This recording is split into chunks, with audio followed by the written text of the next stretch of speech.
Everybody, I'm Hill Harper, and you're listening to 5-Factor Authentication, a podcast about our constantly evolving relationship with technology. 5-Factor is brought to you by Norton. Everybody, this is Hill Harper, and this is the 5-Factor podcast. Every week, it's our goal to learn something new about our relationship with technology. And this week is no different, okay? I was blown away by what you're about to hear, okay? I was nervous going there. I didn't know what I was going to do. I didn't know who I was going to talk to. I didn't know if I should even keep my phone on when I was there. So check this out. We decided to go live and record live interviews at DEFCON 30, the world's largest annual gathering of hackers. Now, you say hackers, Hill, hackers. There's like this connotation with that word. Is that bad or is it good? And people call some hackers white hat hackers, black hat hackers, and all this kind of stuff. But really what we found is a massive number of people using their skills to protect and improve our digital lives by breaking, testing, and rebuilding the systems we often take for granted.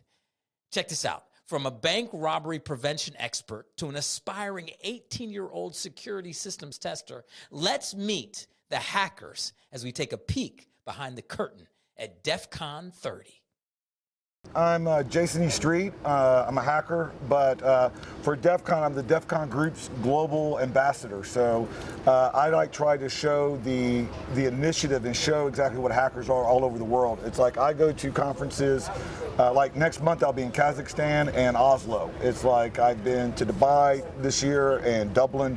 I just travel and talk about information security practices, how to better protect your employees from physical and social engineering attacks, because my specialty is robbing banks. It's like by walking in and stealing data or plugging in malware.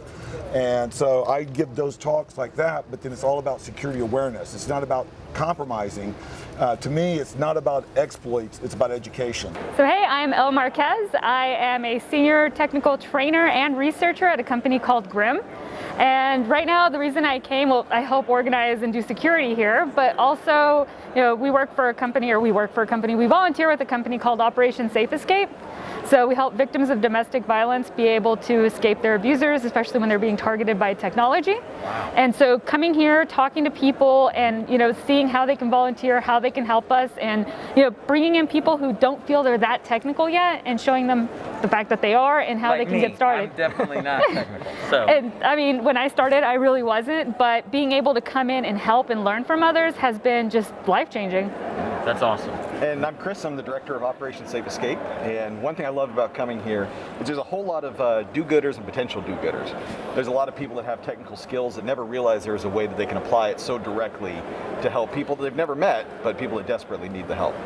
My name's Sam Stelfox. Here I'm better known as Pasties. I'm one of the speaker operations goons. There's a bunch of different departments. And so speaker operations is responsible for getting speakers onto the stage, off the stage, make sure that they're present. We reward them, we make sure that they feel welcome here and have everything that they need to give their talk. I'm Julio Ureña from Dominican Republic. I'm here at DEFCON with the Hack the Box team. Hack the Box is a platform for education around hacking. What we basically do is to create an environment where people can learn how to hack. And we are just having fun, learning about hacking, meeting with the guide folks from the community. And yeah, we are fine, having fun. Hi, I'm Lunchbox, and you're here at the tinfoil hat competition at DEFCON. This is our 5th year doing this competition. And what we wanted to do when we created this, we wanted to build a contest that had no barriers for entry. You didn't have to be an elite hacker. You didn't have to be super technical. Anybody of any age or ability can play. And so that's what we have here. Last year we gave away over a half mile of tinfoil. This year we're expecting to give away over 3/4 of a mile of tinfoil. And folks can build a hat. And what they want to do is then test it on our mannequin. She's got a receiver in her head. And we've got transmitters in the room. And so folks are trying to test and attenuate the signal or block the signal and those pesky mind control rays from getting to her noggin. Hello, my name is Jada. I'm an intern with SYNAC right now with the Community Operations team, and I'm currently 18 years old, aspiring to be a penetration tester. 18 years old, aspiring to be a penetration tester, and an intern at CINAC. So what is CINAC and who are you? Well, my name is Ryan Vertan. I'm the Senior Director of Community at CINAC. CINAC is a crowdsourced security platform that basically is pretty much the premier security testing platform on the market today. So we bring researchers from around the world, the best talent, the most diverse talent, put them onto our customers' targets and making sure they're the most secure as they can be before the adversaries get them. I'm from Orlando, Florida. I work at a major theme park and hospitality company and entertainment company. What can't be hacked? I don't think anything cannot be hacked. So at this conference here, you have physical security hacking, you have biohacking, biologically modifying your own body to do certain things, obviously software, doors can be picked. We have a lock-picking village here that people are learning how to pick locks and things. So there's really nothing that can't be hacked, in my opinion. Hi, my name is Ben Schmerler. I'm the Senior Solutions Consultant at ISC. We are a cybersecurity consulting company. We work with a lot of companies on application testing, specifically white box application testing, manual testing, as well as IoT device hacking, penetration testing, internal, external. Basically, anything that you can hack and break into that's of value, we can do a project to try and fix it for you, help you remediate it. Have you ever been hacked? Yes. How? 100%. It's like I clicked on a link in a messenger in a social media app. The myth that if you hear someone says that they never had a thing and that they're just an expert, run from them. It's like you've got to be honest. It's like if I can't be honest with you about my vulnerabilities and my failures and my lessons that I learned, it's like how can you trust me for anything that I'm trying to tell you? Right. Wow. Okay, so let's start at the very basics. What is a hacker? You are. Every person was born a hacker. It's like we just didn't realize it's just about labels. But remember when you've been around someone that was a 3-year-old, right? Mm-hmm. And what does a 3-year-old do? Why is the sky like that? It's like, who's that? Why does that person look like that? Why is this over here? Why do I have to do it this way? Why can't I move? That's the hacker mindset. Just questioning, curiosity, passion, and imagination. Now, are you a hacker yourself? I am absolutely a hacker. Okay. What is a hacker? Hacker is, to me at least, it is a mindset. It is the ability to think outside the box and repurpose things for things that they weren't designed to be used for, find creative and weird solutions to problems that you're presented with. So what is a hacker? Now that is a How do you define it? Yeah, what is it? So hacking originally it was a term for people who basically mess around with the software and try and see if you can get it to do something that you want it to do. More recently it's taken on a nefarious term, meaning rather, a connotation. But really I like to use that traditional definition. See if you can get into the software or even hardware and make it perform in a way that it was not intended to. Okay. But, as they go through school and gets that beaten out of them and institutionalized and they get people telling them that they can't be different and different weird, it's like that, then they turn into normal people. And the ones that are able to retain that passion and that childhood curiosity and inspiration, they're what we call hackers. I love that. But so as an actor, as someone who loves creativity and the arts, it sounds to me you're describing someone who is an artist. Leonardo da Vinci was an Uber hacker. That guy built an armored car before there were engines. He created scuba gear. He created a flying machine. And the paintings that he still has today in the Louvre, it's like he's an artist. Tesla was an artist. It's like, and a hacker. Hedy Lamarr, the actress. Mm-hmm. The worst insult you can give that woman is calling her an actress first and not a hacker. She is the reason why we have Bluetooth and Wi-Fi right now. Why? Explain that real quick. She helped create it. Okay. She helped in World War II. She helped with the submarines and the sonar for the U.S. submarines. But she helped with the Wi-Fi and short and long distance radio signals. Wow. But we want to just judge her because she's a woman by her beauty and her acting, when no, it's her mind. DEFCON is a really interesting conference, though. It's not a single conference. We have these villages that are spread out all throughout the conference center, and they are super, super targeted micro events. A lot of these couldn't run on their own as little individual conferences, and they're mostly fully autonomous on their own. They do their own talks, they manage their own schedules, they come up with their own events and contests, and they're all kinds of different like hobbies, interests, everything like that, from like lockpicking to hacking satellites, like super niche things that just couldn't exist on a conference on their own. And DEF CON kind of brings them all together into this place where you can go and you can sort of sample, like get an idea for like, oh, this is what it's like to be a blue teamer. This is what it's like to do forensic network analysis. And it's all things that you might not get exposed to as a security professional or even just as someone that's passionate about computers. And DEF CON like brings that together and brings all those people together so that they can talk and communicate and spend time with like-minded individuals. Because it feels like the hacker community likes to repurpose things that general society may think is not great, but but actually they are good. Definitely happens. So you take a term like a goon, which people are like, oh, that's the rough guy who beats people up. Yeah. But then you make it the good guy who's actually taking care of stuff. Yeah, that's totally possible. At the end, the good and the bad, it's something personal. You know, it's a decision that you make. If you want to be good, you are good. If you want to be bad, you are bad. And we use what we know, our knowledge, for the good, and we're trying to protect companies by learning hacking and trying to hack those companies, but just to advise them how to be secure and before the bad guys come. Anyone can do it. Anyone can learn how to open this card. Precisely. All it takes is like 4, maybe 5 button presses. So I'm Ayapan, and I'm here at the Car Hacking Village to do a little demo of my new CVE, which is titled CVE 2022-27254. So this vulnerability is specifically focusing on the remote keyless entry system of the Honda Civic, specifically the 2018 or the 10th gen models instead. So what's happening over here is that every time the button's pressed, what's being sent out is a fixed code and it never changes. So such attacks are very trivial, and in fact, to prevent these sort of attacks, rolling codes came out about 20 years ago, but then even more modern cars, as even like the 2018 ones, do have it. So here's a little demo. So it's locked, and then you can see the lights come on, and there you go. And you can lock it as well, you can unlock it, start the car, and even have all the windows and sunroof open up. What is the scariest thing that's happening right now, in your opinion? What's the scariest thing in terms of tech that you think, your personal view, is the scariest area or piece? The scariest thing I think that's going on right now in tech is people are still connecting to Starbucks thinking they're safe, and then bringing a burner phone or different devices and being afraid when they come to a hacking conference.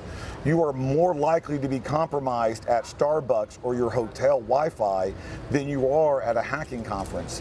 It's like, it's about understanding our risk. It's like we don't understand risk very well. It's like, how should we think about risk then? How should the average person think about risk, and what behavior should be a part of our ethos? When you're driving a vehicle, it's like you're taking a risk. It's like, and so you understand to control that equipment a special way. You make sure you have your seatbelt on. You make sure you're using your turn signals. Driving on the right side of the road. Exactly. Speed limit. Okay. All those things. And it's like when you have a computer, it's the same thing. You're operating a piece of equipment. I don't know how a car works. I'm not an idiot, but it does what I want it to do. Because you don't know how a computer totally works doesn't make you an idiot. It does what you want it to do. Why do you need to know more about it? Right. So it's like when you use that equipment though, you need to use it safely. Make sure that you're keeping it updated and patched. It's like you don't run your machine without making sure that you get oil in it every few months. It's like you need to make sure that you're patching your machine and making sure security updates on it every month. It's like it's a monthly thing for a machine. It's like, and so you've got to make sure that you're watching in your environment when When you see someone driving down the freeway in a reckless area, it's like at a reckless pace, you know to like move over a lane, try to get out of the way.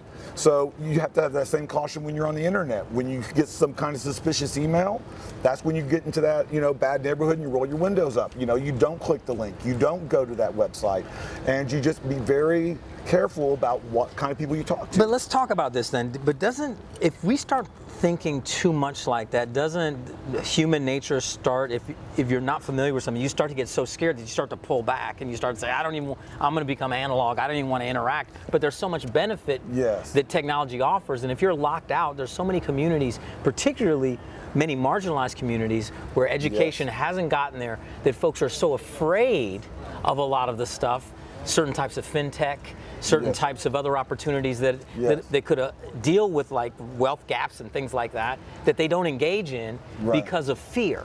How do you balance those two things, or how would you think about it? That is one of the biggest problems, and I keep talking about hackers. It's like the hackers are seen as so mysterious, and I tell people like that's the worst thing for us, because what humans fear, what they don't understand, they fear. What they fear, they try to destroy.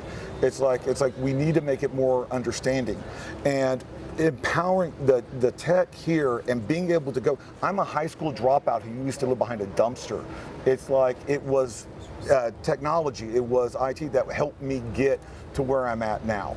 It's like, so it is a great equalizer. No one cares what color skin you are, what person you choose to love, what God you pray or don't pray to, how much information do you have. Can you share it with me? Can you share and make things better? That's all we care about. It's like, that's what our whole philosophy is. It's like, if you know something, share it. And now, a message from LifeLock. No one can prevent all identity theft or monitor all transactions at all businesses, but LifeLock by Norton makes it easy to help protect yourself. So call 1-800-LifeLock or go to LifeLock.com and use promo code 5Factor. That's LifeLock.com, promo code 5Factor to save 25%. Protect yourself with LifeLock. And now, back to 5-Factor Authentication with Hill Harper. Okay, so let's first talk about Safe Escape. I personally worked with an organization that was targeting trafficking, and I was doing a TV show called CSI New York many years ago. And during that show, I got a reach out from this organization that was trying to impact trafficking that was happening up and down the East Coast corridor from Florida to New York, and also an organization that was based in Cambodia. And I would love to hear more about Safe Escape. When we talk about abusers, when we talk about trafficking, when we talk about this whole world of vulnerabilities of women, girls, domestic violence, all of these things, we hear these headlines, but we don't know, a lot of us don't understand how can we impact it, and you all are doing that work. So what would Safe Escape do to impact domestic violence? So what we do is we work with the full scope. We work directly with the survivors and their support systems. We work with shelters, safe houses, social workers, public safety. A big piece of it is closing the skill gap, because you have abusers that are increasingly technical, and the tools they have available are easier and easier to catch. There's tools that they're very easy to obtain, very easy to use, that allow you to spy on someone through their phone. What are those? Could you give the whoever's listening or watching the examples of those types of things? I almost don't want to turn into a sales pitch for bad tools. But, But how would you know what? You got to know that the tool exists. Yeah, no, you're right. From, you're right. It's a category of tools called stalkerware. There's a lot of examples for that. And is this legal stuff, or is it more like black market stuff, or you get it? It's mostly illegal. Mostly illegal. Yeah, several years back, the companies were openly selling it, saying you can track your spouse, find out if they're cheating, you can spy on your partner. And then companies started getting arrested, CEOs started getting arrested, and users started getting arrested. And so the companies rebranded and said, no, it's to keep track of your kids. It's because you care about your kids so much, you love them, but they still know how people are using their products. But for the users, they offer no protection to the people that are buying it, because people get arrested for using it, because it's illegal, generally speaking, to use. And is that state by state?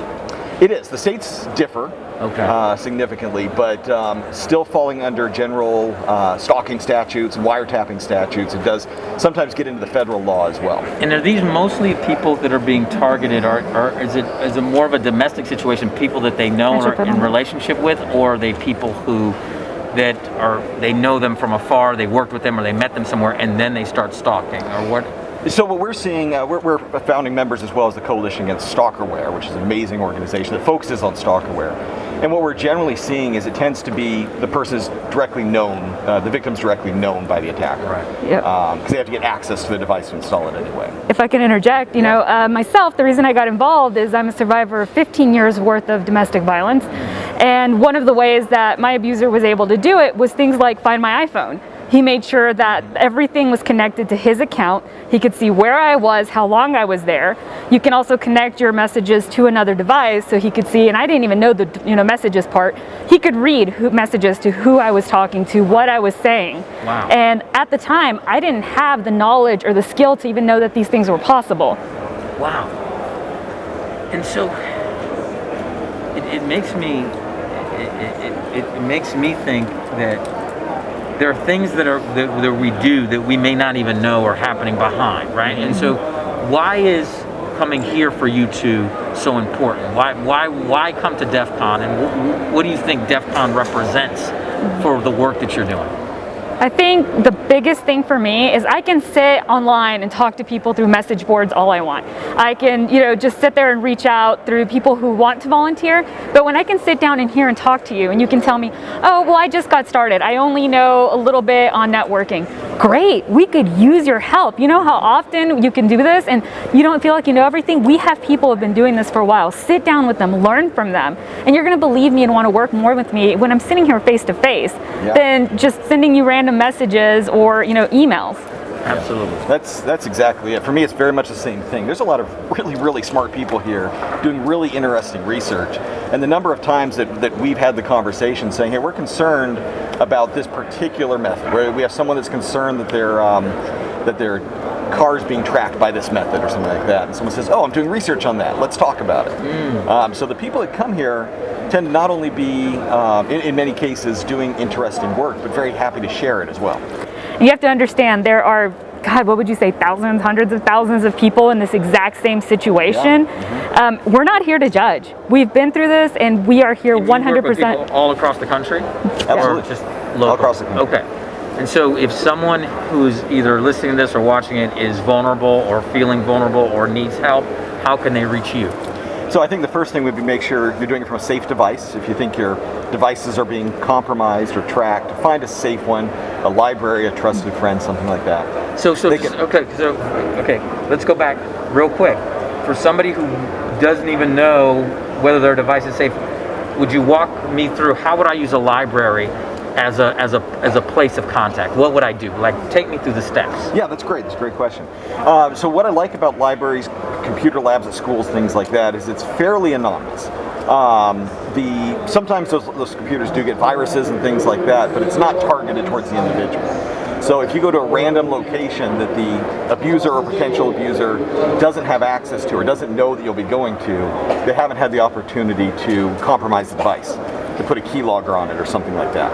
But if they have access to your email, because presumably you'd be using your email from that device, right? Yes. So that would be what I call step 2, finding a safe device, but also creating a safe communications channel. And that can mean a new email address. I'm a huge fan of Proton Mail because it's very secure, it's encrypted and everything else, so we like to recommend that. Creating a new account that has nothing to do, you're not reusing the password, you're not putting your name in the email address, and then that starts to be a safer way to reach out. And then we also have websites that you can reach out to us over to be able to find us. So our main site is safeescape.org. We also have a site called goaskrose.com, and what that is that's it just has a lot of guides, a lot of information that people can use. We were just having a conversation about, how safe is it to have your cell phone here at DEFCON? My perspective is, unless you're someone who, somebody is going after you, they're willing to burn a 0-day, an exploit that hasn't been seen before on you, you have a pretty safe experience here. Make sure your phone is updated, all your electronics are updated. If you have a VPN, go ahead and use it. Don't connect to random networks. If you're using the official DEFCON network, we have some of the best security people in the world taking care of it. I really don't see a problem for a majority of people bringing out here and having a great experience and using their cell phone to stay in contact with others. So clicking on random links is super dangerous, but it's going to happen. Like, no one is perfect. I've clicked on random links So you've myself. been hacked yourself? I've been hacked myself. That is a much longer story. That was a nasty, nasty 30 days of my life. And it was specifically targeted at me. Specifically at you? Targeted at Someone me. was trying to come at you? Yes, me personally. Can you say? I can. It was a jaded lover. Okay.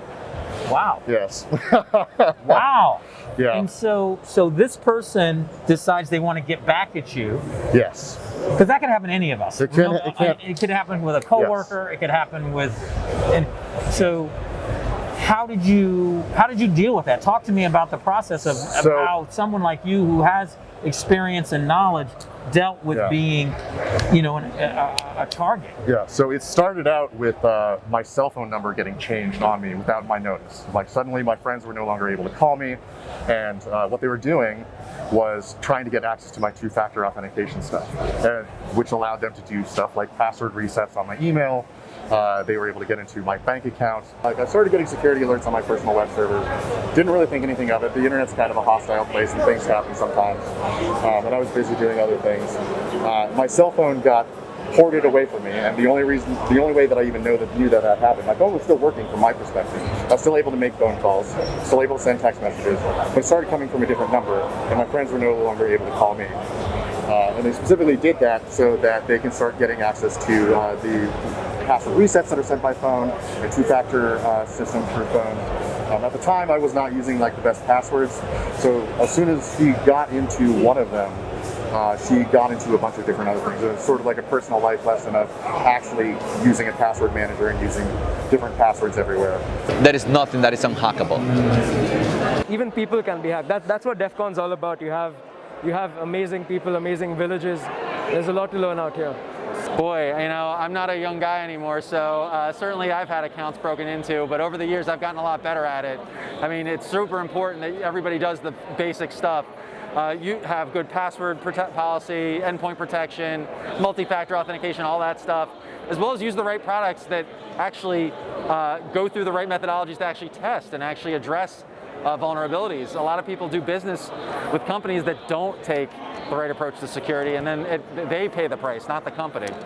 So when it comes to the average person's security, privacy, what would you say, if you were going to tell someone, give them advice, what should they be thinking about? What are the 1, 2, 3 things that we should, somebody like me, someone who's potentially vulnerable in a relationship or what have you, should be thinking about as far as their privacy, security, etc.? I think the first thing I would say is, if you start feeling like, wait a minute, how do they know where I was? Wait a minute, how did they know about this conversation? Listen to that inner voice. Worst case scenario, you were wrong. Worst case scenario, you were right, but worst case scenario in asking that question, right? Two-factor authenticate everything. Make sure not only are you using a PIN or a password, but you have something like the phone notifications to approve and deny and whatnot. Perhaps Google services for two-factor authentication. That's really the most important thing. Your password leaks happen literally every single day. There's some massive breaches happening every day. And don't be afraid to ask for help. So many people, like myself, were stuck there for so long because I was ashamed to admit it. What's a good password? It has to be, I would say, it has to be very complicated, right? Multiple different types of characters, numbers, caps, so on and so forth, with a long length. But really, no password is really all that great, which is why I say MFA is really what you have to have, that extra factor of authentication. If you're not doing that, I don't really have a lot of faith that you're ever going to keep that password secure. There's just too many ways it can be broken. Either bad encryption protocols that some third party is using, or brute force attacks, or some kind of third party data breach, which are things that most people can't even control.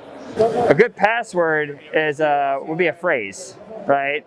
Like the brown fox jumped over the rabbit or something. Toss some characters in there and some numbers, and that'll really strengthen things. You know, don't make your password 123, because there's all kinds of password dictionaries out there that just run through the passwords and you know, get you into whatever application that you're trying to get into. So if you use a long, convoluted phrase, not even a long phrase, just a small phrase, I like flowers on Sunday, that kind of thing's not really going to be in a password dictionary. So that'll really strengthen your security by using a small phrase or even a medium length phrase. I think the scariest thing right now is that so many attacks are focused on the user. And so if your application, well, let me put it this way. If I can get you to click on something and let you have entry into my system, then I can do all sorts of things to you. And it's a lot easier to break in past a user who is not prepared, who is ignorant, than somebody who is looking out for clicking on the right things and that sort of stuff. Beyond that, what ties into that is when you're just not prepared in general. A lot of organizations take a very lax approach to security. They see it as a budget line item, something that is a low priority, but when in fact it's the highest priority of all. If you're not really doing regular security testing, application testing, network testing, whatever industry you're in, inevitably you're going to get hacked. And those consequences of these breaches could leave you in legal liability. It could be damage to your business. It could be you know, people aren't even going to want to work with you. You could find yourself having problems with your customers, all sorts of problems. Okay, so let's talk about this. Why is security testing important? And isn't it, a lot of people would say just getting hacked, getting breached is inevitable. So why is it important? I mean, is it just going to happen anyway? It's going to happen anyway, but the reality is that it's our job, our fiduciary responsibility, to try to minimize and reduce it as much as possible. The reality is that we have such technical debt from the 90s, the 2000s, the 2010s. Like, security is far behind the dev cycle. The developers are getting faster, we're leaking software more often, and it's creating a more vulnerable attack surface.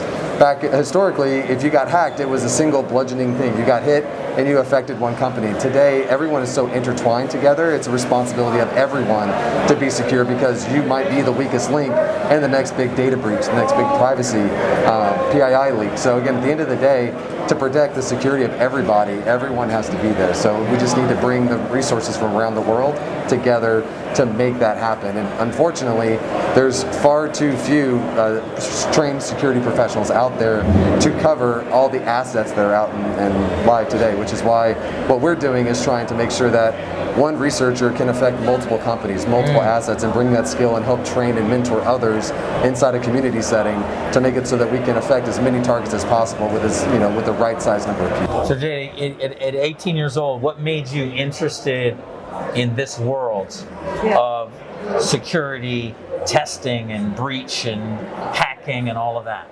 Yeah, so in 6th grade, my teacher introduced us to an hour of code, but ever since then I've just been super interested in technology. It just feels like somewhere I can kind of be myself and express myself through code. And then eventually that evolved into security just through listening to pop culture and just seeing how security is everywhere all at once. So what should the normal person who uses a cell phone, who goes to an amusement park, who pays for things online, goes and buys items from different online, what should they be thinking about when it comes to their own security, and how should they be thinking about themselves as digital citizens? So a lot of it is what some of the people in the IT community like to refer to as common sense, but I don't like to say that, because if you didn't grow up with this technology, that sense may not be ingrained in you. So for example, my mother is in her 60s and she's always calling me, hey, I got this strange email, what should I do? To me, it's common sense. You don't know who it is, don't open it. But we need to be more aware of things, some of the threats that are out there. In reality, most people aren't targeting you individually, but they may have a large swath of, let's say, 5,000 email addresses or account numbers, and they just drop the bait in the pond, and whoever bites is what they're going to take.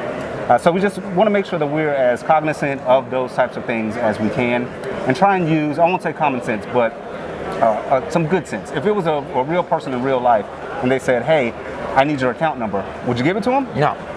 So you shouldn't do that with anyone that you don't know online. Right. All of our information today is growing more and more accessible to everyone. So you think about how many times you've shared your payment information with a store to buy a shirt, or now I'm buying food, or I'm making a hotel reservation. So all of these companies have your information, and you want to be careful about, one, how they're protecting your information. I know they have the big privacy policy, which we don't read, but we want to just try to make sure that you are protective of it, not giving it to everyone, and realizing that all of your information is out there. So just try and be a little bit more alert when we are making transactions. Is privacy a myth? I believe so, because we can't really control it. So even if I'm giving my information to company A to, let's say, book a hotel, a lot of times, in order to provide the services that the hotel is going to give you, they're going to need to share your information with company B. If company B gets breached, there's a good chance that your information at company A got compromised as well. So it's a very fine line, but then also you have to remember with social media, we often volunteer a lot of our information. Right. We actually, Hack the Box is a community-oriented company.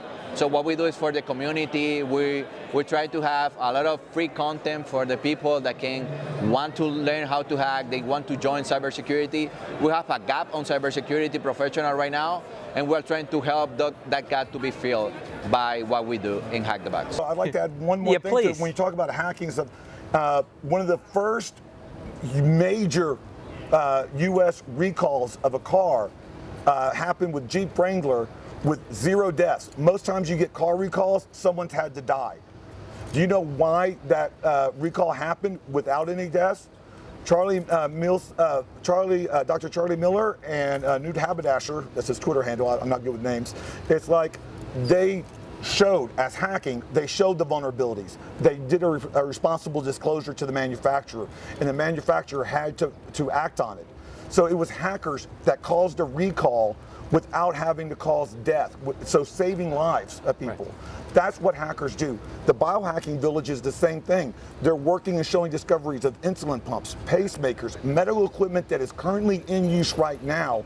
They're helping and working with those manufacturers to help protect people's lives from criminals and people who want to do harm. If there's one big takeaway for the everyday citizen, that who's not an advanced technological person, what do you want them to know? What do you want them to take away as far as their life and how they should interact with technology as digital citizens?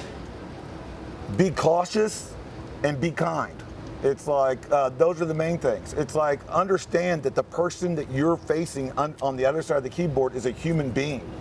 It's like be kind to those people and understand that that's what you're dealing with. You're not interacting with just a screen. And so also, therefore, there are bad people. It's like sometimes you may be in a neighborhood where you feel safe not locking the doors. But when you're on the internet, your neighbors are now Paraguay, Europe, the US. It's like you don't know who those strangers are. Those neighbors are now people that may mean you harm. So just be cautious, but always be kind. I love it. Thank you. No worries. Thank you so much. Hey, it's Hill Harper, 5-Factor Authentication Podcast, and we are at the end of our journey here at DEFCON 30. Wow, I'm blown away.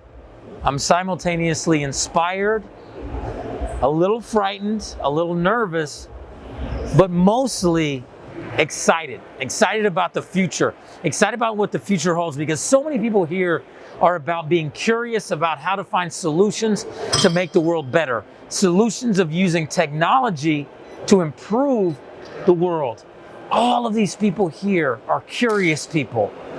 They want to solve things. They're like, why is it like this? Maybe it could be like this. Does this have a problem? Can I hack this? Can I make this better? Can I actually penetrate something that actually shows a weakness to help the people who invented it improve it? That's what DEFCON is. That's what I'm excited about. I'm excited about learning that there's a huge world here and a huge ecosystem that I never knew existed. But most importantly, there's a culture here, a culture of people who work together, a culture of people who support each other, a culture of people who allow each other to be unique. This is a special ecosystem, and I am so excited to have a little entree into it. 5-Factor Authentication Podcast will be back next year, bigger and better. We're going to interview more people, We're going to solve more problems, and I'm just happy. It's time to say goodbye. God bless. 5-Factor Authentication Podcast, DEFCON 30. We're out. Do you ever feel like advertisements are following you? From web pages to your social media feeds, and maybe even as commercials on your favorite streaming platforms. You're not alone. You're being tracked. We all are. Learn more from our friends at Norton on the what, why, and how of internet tracking. Plus, tips to cover your digital tracks at 5factorauthentication.com/DEFCON. So here are my 5-factor takeaways from being at DEFCON. Number 1, the hacker mindset is all about curiosity. Being a hacker is less about having a specific set of skills and more about questioning everything, always asking why. And it's about thinking about how things can be repurposed and used in different ways than originally intended. Factor 2, hacker culture is a model for the rest of us.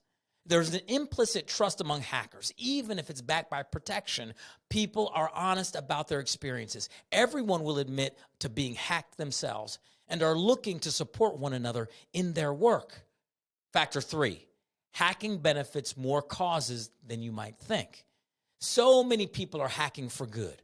Organizations are supporting domestic violence survivors whose abusers use tech against them. Biohackers are ensuring the safety of life-saving medicines. And Jeep hackers are identifying vulnerabilities before they result in fatalities, just to name a few.